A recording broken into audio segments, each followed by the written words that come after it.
ছোট বৌমা, বড় বৌমা, অনেক বেলা হয়েছে, ওঠো, বাসি কাজ ছাড়বে না। এতক্ষণে ছোট মহারানীর কানে তার শাশুড়ি মায়ের কথা গিয়ে পৌঁছলো। স্বামী মাঠে কাজে চলে গেছে, দিদি তো এখনো ওঠেনি, তাহলে আমিও গিয়ে শুয়ে পড়ি। বাস এই হলো পারিবারিক হিংসা। ও বড় বৌমা, ওঠো গো, অনেক বেলা হয়েছে, তোমার শ্বশুর এসে খাবে। এবার জেগেছে বড় মহারানী। স্বামী মাঠে কাজে চলে গেছে, ও বাবা, এত বেলা হয়ে গেছে আর আমি ঘুমাচ্ছি। তারপর ঢুলু ঢুলু চোখে টলতে টলতে এসে যেই দেখলো ছোট বউ ঘুমোচ্ছে, বাস ছোট তো এখনো ওঠেনি, তাহলে যাই আমিও গিয়ে শুয়ে পড়ি। এত বেলা হয়েছে এখন পান্তা নিয়ে যাচ্ছ? আর তুমি পান্তা নিয়ে যাচ্ছ কেন? বৌমারা কোথায়? ছেলেরা মাঠে কাজ করছে, রেগে যাচ্ছে। থামো না, ওরা বাচ্চা মানুষ, ঘুমোচ্ছে। ঘুমোচ্ছে? এখন বেলা 10টা বাজে, এখনো ঘুমোচ্ছে? বড় বৌমা, ছোট বৌমা, হ্যাঁ বাবা। কি ব্যাপার? এত বেলা হয়েছে, তোমরা এখনো ঘুমিয়ে আছো কেন? আর তোমার শাশুড়ি সকাল থেকে সব কাজ করে মাঠে পান্তা নিয়ে যাচ্ছে।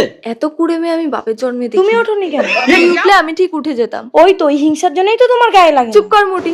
এই দাঁড়াও দাঁড়াও দাঁড়াও, তোমরা তাহলে ও ওঠেনি বলে তুমি ওঠোনি, আর তুমি ওঠেনি বলে ও ওঠেনি, এই রেছারেছি চলছে বাড়িতে? শোনো, কাল থেকে যে লেট করে উঠবে তার সারাদিন খাওয়া বন্ধ। একটা কথা, কিছু মনে করো না মা, তোমরা বেলা করেই ঘুম থেকে উঠবে, আমি তো লুকিয়ে লুকিয়ে তোমাদের খেতে দেবো। তোমরা তো আমার মেয়ে।